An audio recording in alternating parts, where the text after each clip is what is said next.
How we trim our sycamore trees at Highland Hill Farm. My name is Mike. I'm at Highland Hill Farm and I was trimming sycamore trees. This is an exclamation sycamore. I like trimming sycamores during the wintertime. I believe it's the only time of the year you should be trimming a sycamore. Unless of course you're doing a big tree and you're doing structural pruning. But if you're doing a trim tree to get it in shape or size or how you want it to look, winter is the best time to do it. The general rule for all broadleaves, regardless of what it is, now maybe you can have exceptions for like willows and birch, but for predominantly all broadleaves, the rule is if you prune it during the summertime, you create stunting. If you prune it during the winter, you create invigoration. So that's why I love pruning during the winter time. I always like seeing the results of it later. But anyway, this is a sycamore. I did prune it last year, but I can't really see that well where the marks are. I can see the one mark up there, and that's the only thing I can really prove of me saying I pruned it. And that's the best type of pruning where you can't tell where you actually pruned or not. Next year you can't see where you pruned it at. But anyway, this is our sycamore. See, I took off a little bit right there, but that's not even barely noticeable. You can see I took that off.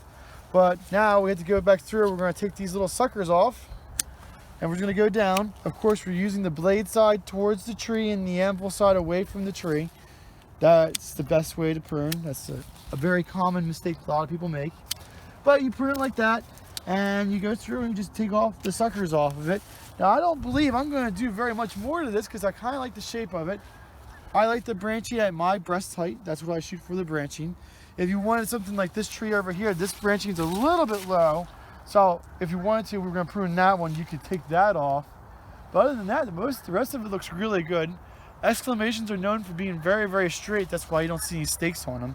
If they were like straight species American sycamore, you would definitely have to stake it. But exclamations, I really like exclamations. That's going to be what we're going to be growing probably from now on. And I don't like that branch right there. That's a bad branch, so we're going to take that branch off.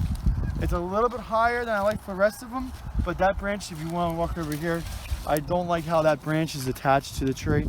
So taking that off, I think, is a better for the tree long term. And we're going to go down through here and take some more of the suckers off. And I don't see, when I look at this, I don't see anything that's standing out as saying like I really want to remove. Because I think we're going to probably dig this guy in the fall, not the spring, we'll probably dig this in the fall. And if I was going home and planting at my place, I would probably go through and take some of these branches off because there is a lot of branching to it. But when you sell a tree, you kind of need the tree to be thick and full when it's young. But as it gets older, you need to take some of those branching off. But for right now, this is probably all that I'm going to do for this tree. I think it's a really decent tree, and we'll probably be digging it in the fall. Okay, and thank you very much, Mike. And if people have questions about trimming their trees or shrubs, they can call you at? My cell phone number is 267-446-2376. Okay, thank you very much, Mike. Thank you.